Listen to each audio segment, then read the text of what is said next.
think Tino will be able to answer his critics on a football pitch next season when he's had a full pre-season. Just to put it on record, what I think to blame him for our demise in the Championship is nothing short of scandalous.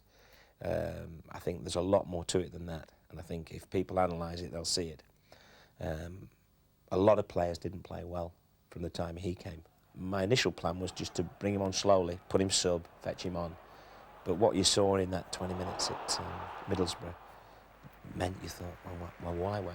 You know, the guy's obviously not one who's going to struggle with his fitness, although he hadn't played a lot. And I took that decision to put him in. I felt we could accommodate him.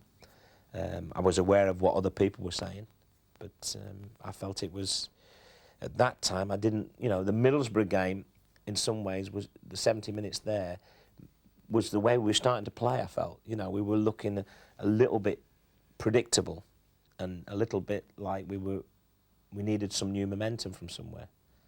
And that was my decision. So it's unfair, really, to pick him out, but people will do that. People will do that, and I'd much sooner them do what I think is the right way and say, well, you know, the manager made the mistakes. The players don't make the mistakes. Keith Gillespie, until he got his injury at Man United, was sensational.